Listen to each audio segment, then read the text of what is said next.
Hey guys, Andre here. I wanted to take a few minutes today to talk to you about your relationship with your tuner. Now this is mostly for people who actually want to make more power than you can with just a basic tune on an otherwise stock engine. I'm talking add some modifications and add some power adders, make a little more power. I want to point out that your relationship with your tuner has to go both ways. You're not buying a product, you're buying a service. You're buying the service of someone who knows a lot more than you do about tuning vehicles and has the means necessary to adjust and calibrate for whatever modifications you want to make. You're not buying a product like a sway bar that's going to improve the handling of your car without you having to do anything but install it. That's not how this works. You need to be able to provide feedback to your tuner in order to make your car run better. The feedback is critical. It's a critical part of the process. That's why we data log. Data logging is one form of feedback, but you can't just like go around for a 45-minute drive and take a data log and send it over to your tuner and say, well, figure out what's going on. You have to give it a little more effort than that. You have to say, well, this part of my car is not running right under these conditions, at this RPM, or at this load, or with that fuel, or whatever. The car is doing this. And you have to have a little bit of knowledge when you're going into it. You can't just slap it on your car and expect it to run, immediately just fine. Now you'll notice if you look behind me that I've got the stock airbox on my car, and I want to explain why. I've been having some issues on my car. Excuse me. Been having some issues on my car with fuel trims running negative. And I'm talking by a decent amount, like negative 14 and negative 16%.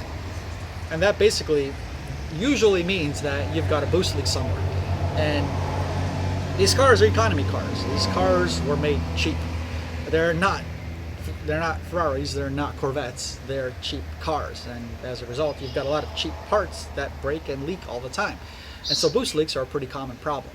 Well, I boost leak tested it once, and I found some boost leaks, fixed them, and the car ran better. Well, I decided to boost leak test it again, just for kicks. I tested it again, and everything seemed good. I wasn't aware that I actually had another boost leak, and it was only when I redesigned my boost leak tester that I found my second boost leak. Probably my fourth by that point, but the passenger side charge pipe was leaking as well. So I took the seal out, I cleaned it, I greased it, put it back in, and it stopped leaking. There was a lot of dirt and a lot of sand, whatever, in there, and it just wasn't sealing right.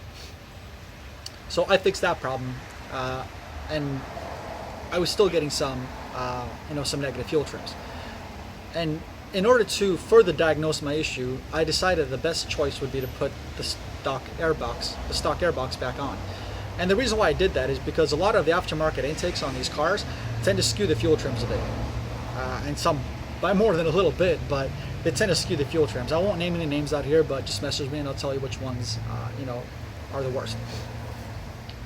So if you're going to be using fuel trims to diagnose your car, to figure out where you've got a problem, you're probably going to want to eliminate all the variables possible. And to do that, I had to put the stock airbox back on because the calibration that I'm running with is based on the stock airbox, not whatever filter and intake combination I had. Well, it turns out that I still had an issue even after I eliminated all my variables, and I was able to work with BNR to provide the feedback that BNR needed to make my car run better. So before I was kind of breaking up a little bit, hesitating a little bit at higher RPMs, and once we figured out what it was and performed the necessary calibrations, we were able to make it run smoothly from 3,000 all the way up to 6,500 RPM. And if you guys are wondering, that's mostly the reason why I haven't taken a video of a 7,500 RPM pull. It just wasn't running right until now.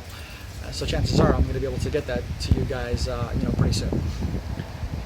So I provide this example so you guys will understand a strong point here. If your car is not running right, 99% of the time, it's because it's broken. It's because you've got an issue you have to fix. Your tuner didn't just wake up one morning and randomly say, you know what, today I'm just going to mess with somebody's car. Some customer is just going to make the car run like shit. At random, you're just going to send out a bad tune. That's not how it works. Your tuner would not survive as a business if that's the way they did things. If your car is not running right, you have to inspect your own car. You have to figure out why it's not running right before you go to your tuner. You have to eliminate all the variables, do your research, and this requires you to put in the time. I put in several hours looking through my car and found issues. they turned out not to be the issues that were causing my problem, but at the same time, they were issues that were contributing to my problem. So as I was resolving those issues, it ran better and better. Now, you have to understand, bone stock or even stock with a tune, your car can accommodate for a lot of issues. You'd be surprised how much it's able to compensate for. Once you start pushing the boundaries, you start pushing the power levels, you start exposing weak points. You start exacerbating issues that previously did not exist. And that's when you really have to put the time in to provide feedback to your tuner, to diagnose your car. Again, if your car has an issue, most of the time, I'm not saying all the time, but most of the time, it's something you have to resolve on your own. You need to work with your tuner to make power. I want to drive home one really strong point here. Your tuner is not your mechanic, let alone being your free mechanic. And that's how a lot of people treat their tuners. They'll send the data log, say my car is not running right, help me figure out what's wrong with it. That's not what you pay them to do. You pay them to perform the calibrations necessary for your modifications. If your car is not running right, again, not always, but 99% of the time, it's your fault. Or your car's fault. You got to figure out what's going on. So don't treat your tuner like your mechanic and blame them for everything that's wrong with your car. Do your due diligence. Inspect every single thing that you possibly can in your car. And believe me, I'm not just sitting here, trying to defend BNR. I'm the one providing a lot of these resources, so you guys know what to check, know what to test, how to test, so you can make your cars run as well as possible. I'm trying to help you guys as much as I can, but you have to be aware that these cars have problems. You have to be willing to resolve those problems, and you have to be willing to work with your tuner to, tune them as well as possible if you really want to make power. Now, soon enough, I'm going to be able to make a 7,500 RPM pull smoothly all the way to redline as soon as I get a couple more calibrations made on my tune. And once I do that, you guys are going to see the results of actually, getting the right tune. Now, of course, that assumes that I'm happy with how much power I'm making up there. I may decide just to leave it at 7,000, and just deal with that. I'll have to decide later. But at least you guys should be able to see, how well this approach works. I hope this all makes sense to you guys.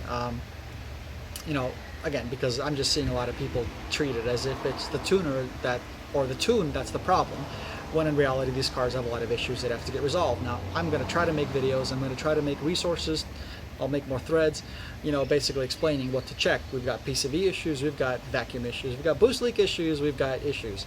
These cars are getting old and they're cheap, so you're going to have to put some time and work into getting them to work right in the long term. Anyways, thanks for watching. Hope you guys got something out of this video.